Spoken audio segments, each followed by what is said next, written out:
Committee. In the year 2000, through an MOU, these three institutes formed a coordination committee, but it has not just taken off. Actually, the absence of coordination is what is standing out, despite this having been formed in 2000 through an MOU. So, and again, to highlight for the reference of the honorable members, coordination committee will not be issuing directives at all. It is more to manage the funds of the institute and other things, which people tend to doubt if there will be a direction given by the coordination committee about how resources will have to be used. No, not at all. It's not going to be doing that. And therefore, that aspect, the governance and the management of the resources of the institutes are going to be governed by Section 18, which is the practice which is existing now. Also, sir, a non-standing committee. For us who are constantly referring to standing committee in the parliament, this expression was a bit of a discomforting one for me, but that is it. It is called the non-standing committee of a particular institute which has been proposed by the ICAI, saying you can have a particular institute having a non-standing committee and have this taken care of.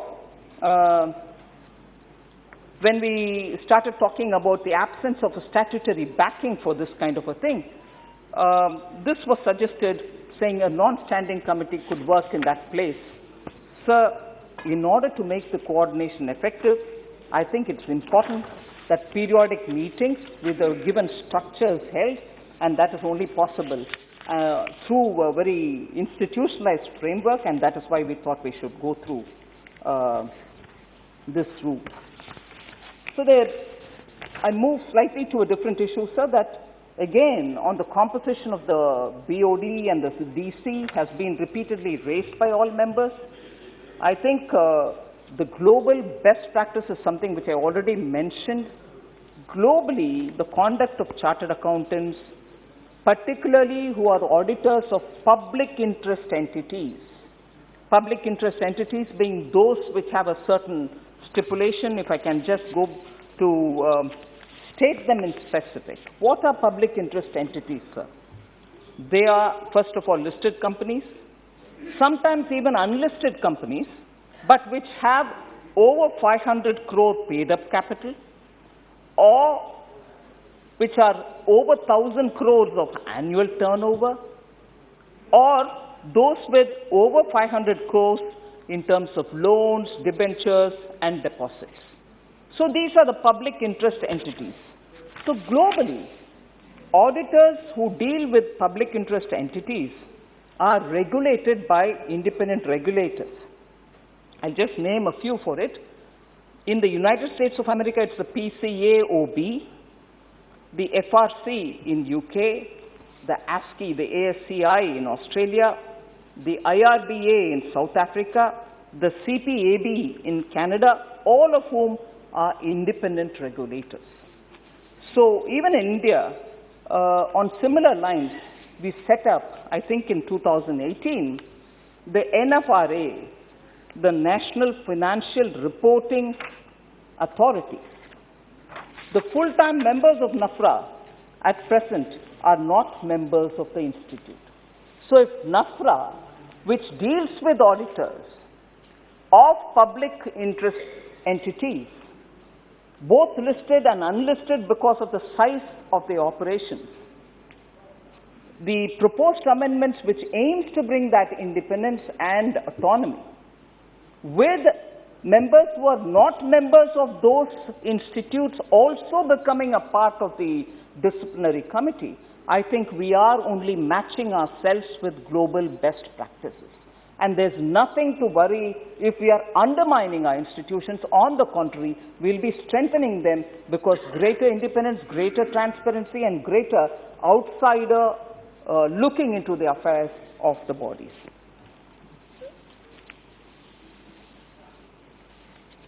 As I said earlier, sir, the International Forum of Independent Audit Regulators, which was a body which has come into existence in sometime 2006,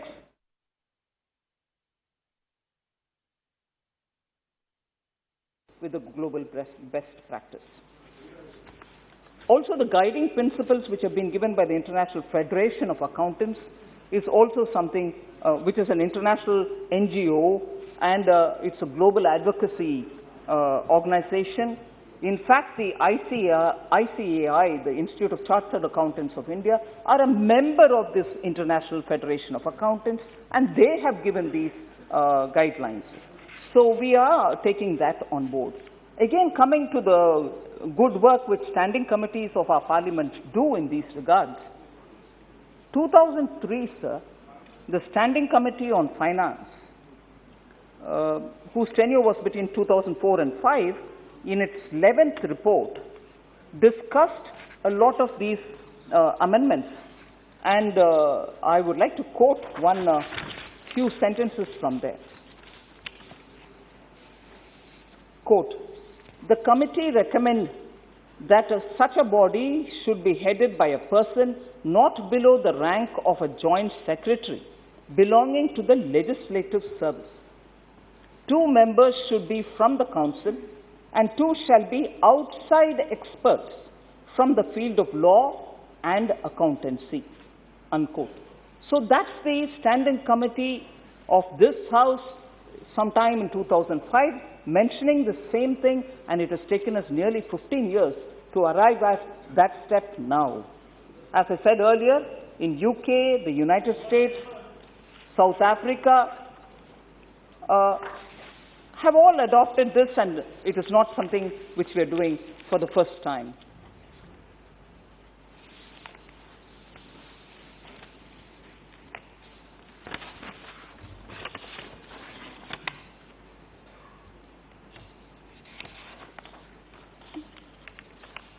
So there were questions raised about why a complaint pending completion of inquiry is being kept in public domain, which is also going to be enabled now.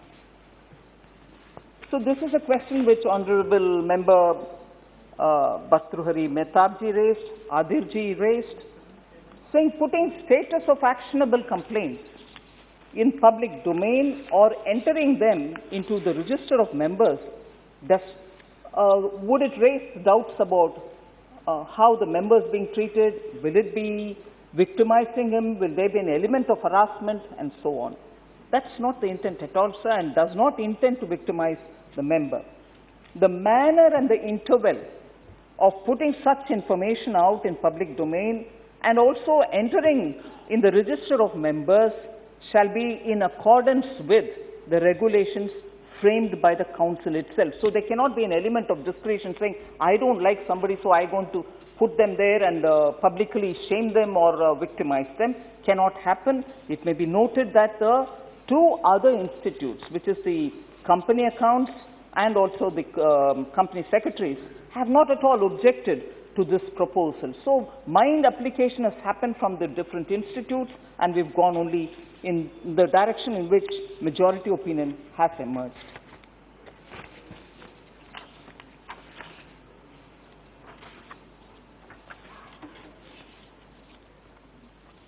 So the rationale for provision of audit by a panel of auditors maintained by CNAG was raised by Honorable Member Supriya Sule. She questioned as to why this should happen. Sir, at present, the ICAI, as per the provisions of the existing Chartered Accountants Act, the Council may appoint any auditor to audit its own annual account. And in this proposed amendment that we are bringing in now, we have provided that the Institute will appoint an auditor from a panel of auditors which is maintained by the constitutional authority, which is the CAG. So you can always pick up an auditor. Maybe that auditor is already in the list of CAG. That's fine. But now we are saying, turn it this way around. Please do pick it up from that panel of auditors which is listed by the CAG, which is a constitutional body, just gives a greater heft to the audit of the institute. And therefore, it's, I think, a progressive step towards bringing greater transparency. And again, on this matter as well, the Company Secretaries Institute, as a matter of practice, is getting audit done through a panel of auditors maintained by the CAG already. So if one of them is doing it, it might be a best practice others also adopt.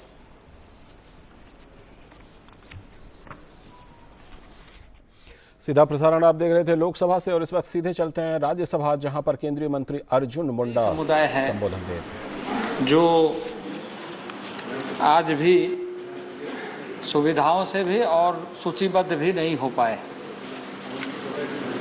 उपसभापति महोदय, मैं इस सदन को आपके माध्यम से बताना चाहता हूं कि माननीय प्रधानमंत्री के नेतृत्व में सरकार संवेदनशील होकर इन सारे मुद्दों पर, समस्याओं के निराकरण पर लगातार कार्य कर रही है। पिछले सत्र के दौरान आपने और सदन ने इस बात पर सहमति व्यक्त करते हुए कि अरुणाचल राज्य से संबंधित उन जातियों के बारे में संशोधन का प्रस्ताव को पारित किया, सहमति दी और अरुणाचल का समाधान हुआ। बेंगलोर, कर्नाटका के भी कुछ समुदाय के बारे में, और इस समय झारखंड, और अभी आगे हम चर्चा करेंगे त्रिपुरा के संबंध में, उत्तर प्रदेश के संबंध में, और जैसे माननीय सदस्य छाया जी कह रही थी कि छत्तीसगढ़ के संबंध में, ऐसे कई राज्यों के संबंध में, चाहे वो उड़ीसा के हों, छत्तीसगढ़ के हों या महाराष्ट्र, गुजरात के हों, सभी राज्यों के ऐसे मामले पर सरकार गंभीरता से, ईमानदारी के साथ कार्य कर रही है। इसके एक प्रावधान पिछले कई वर्षों में गंभीर चर्चा के बाद ही नीतिगत रूप से मापदंड तय की गई है और उसी के तहत यह कार्य होती है। इस देश में जनजातीय, आदिवासी और आदिवासी क्षेत्र के बारे में सबसे पहले इंडिया एक्ट 1935 में यह जिक्र किया गया कि ट्राइबल एरिया कौन कौन सा है। देश स्वाधीन हुआ और उस समय ठक्कर बापा की अध्यक्षता में कमेटी बनी और उस कमेटी के माध्यम से सारे सुझावों को ध्यान में रखते हुए संविधान सभा ने संविधान में ऐसे कई प्रावधानों को जोड़ते हुए संविधान में ऐसे जातियों के बारे में चर्चा की और उसका आदेश निर्गत किया। लेकिन इसके बावजूद कई ऐसे समस्याएं हमारे सामने उभरते रही, चर्चा होते रही, और कुल मिलाकर इस काफ़ी चर्चा के बाद में एक कमेटी बनी, जैसे हम लोकुर कमेटी के रूप में, और उनके बताए गए ऐसे मापदंडों को ध्यान में रखते हुए कि ऐसी जातियां, जिन जातियों के संबंध में उन जाति या समाज के लोग अपनी बातों को पहुंचाने के लिए समर्थ नहीं है, उन लोगों तक पहुंचा जाए और उन लोगों के लिए कार्य किए जाए। और 1962 में 1962 से 67 के बीच में एक नई मापदंड तय करने के बाद में उस पर कार्य प्रारंभ हुआ। समय समय पर ऐसे बहुत सारे जाति, लेकिन इसके जो प्रावधान है ये मूल रूप से संवैधानिक और मेरिट के साथ यह सुनिश्चित करना कि जिनके लिए संविधान में ये सारे प्रावधान किए गए हैं उसमें उन्हीं लोगों को प्राथमिकता, उन्हीं लोगों को सुविधा और उन्हीं लोगों को संरक्षण मिले जिसके लिए हमारे पूर्वजों ने संविधान में व्यवस्था की है। और इसलिए उस मापदंड के आधार पर सारे राज्यों के अनुशंसा प्राप्त होते हैं और वो एक रिसर्च बेस्ड अनुशंसा प्राप्त होता है, और उसी दृष्टि से लगातार इस पर रिसर्च का कार्य भी होता है। और देश के जो सभी राज्यों के अधीन ट्राइबल रिसर्च इंस्टीट्यूट है, उसके रिपोर्ट के माध्यम से राष्ट्रीय सरकार अनुशंसा करती है, और उस अनुशंसा के आधार पर हम यहाँ पर जो हमारे मापदंड के अनुसार व्यवस्था है कि रजिस्ट्रार जनरल ऑफ इंडिया के उस मंतव्य को, जिससे कि क्योंकि सेंसस और कास्ट सेंसस ये सारा कार्य आरजीआई के अंडर में होता है।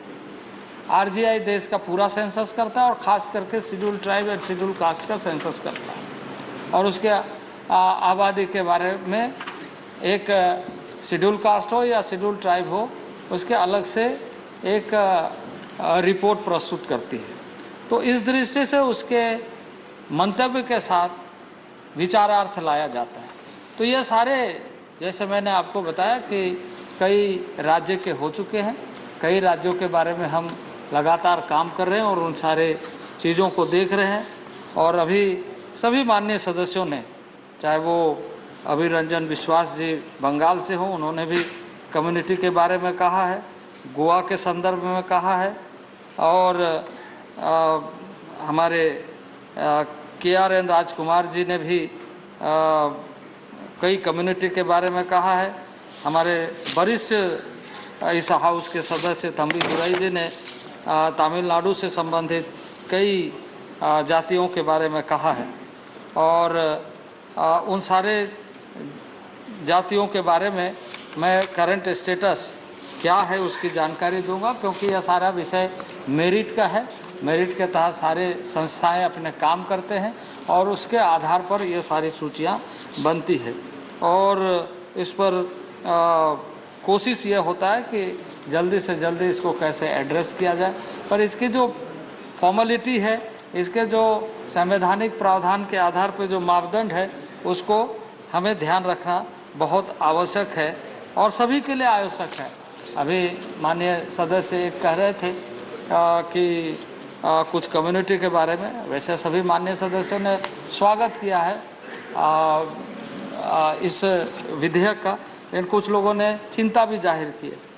इसमें आप सारे डिटेल्स को स्पष्टतः देख सकते हैं। इसके जो रिपोर्ट बनते हैं, इसके जो एथनोग्राफिक रिपोर्ट जो विभिन्न समय में जो रिसर्च के बाद निष्कर्ष आए हैं, वो सारे चीज़ों को संकलित करते हुए ही ये रिपोर्ट बनती है।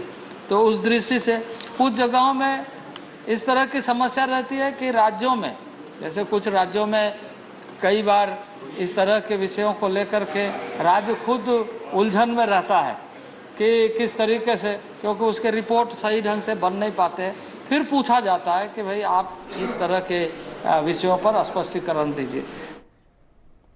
तो ये सीधा प्रसारण आप राज्यसभा से देख रहे थे, जहां पर केंद्रीय जनजातीय कार्य मंत्री अर्जुन मुंडा विधेयक पर हुई चर्चा का जवाब दे रहे थे। और ये विधेयक जो है, ये संविधान अनुसूचित जातियां और अनुसूचित जनजातियां आदेश संशोधन बिल 2022 की जो चर्चा है, उस पर वो जवाब दे रहे थे। और उससे पहले आप लोकसभा से केंद्रीय वित्त मंत्री निर्मला सीतारमण का जवाब सुन रहे थे, और वो जो जवाब था वो कंपनी चार्टर्ड अकाउंटेंट संशोधन विधेयक bill, company secretary amendment bill 2021 पर हुई चर्चा का वो जवाब दे रही थी। और अब हम बढ़ते हैं अगली खबर की तरफ। जो अगली खबर है हमारी उत्तर प्रदेश से, बहुत बड़ी खबर। कुशीनगर के बाबर अली की बीजेपी को वोट देने और जीत के जलसे में शामिल होने के कारण कर दी गई थी पीट पीट कर हत्या। आपको ये खबर याद होगी। मुख्यमंत्री योगी आदित्यनाथ ने बाबर अली के मां से बात की है। मुख्यमंत्री योगी आदित्यनाथ ने बाबर अली की मां को योगी ने किया आश्वस्त और कहा कि सीएम योगी आपका दूसरा बेटा है। मुख्यमंत्री योगी ने परिवार को न्याय दिलाने के लिए भी दिया है भरोसा। और सीएम से बात करने पर बाबर अली की मां ने कहा कि परिवार हुआ अब दहशत से बाहर, जब सीएम से बात हो गई। बाबर अली के परिवार के लोगों ने योगी आदित्यनाथ को दिया धन्यवाद। जिस तरह से मुख्यमंत्री ने पहल की, जिला प्रशासन ने गरीब परिवार को तुरंत आर्थिक मदद के साथ ही सभी कल्याणकारी योजनाओं से लाभ पहुंचाने की कार्यवाही शुरू की और अपराधियों की धरपकड़ के साथ ही जिला पुलिस ने पट्टीदारों पर कानून का शिकंजा कस दिया है। इससे पहले भी बीजेपी को वोट देने के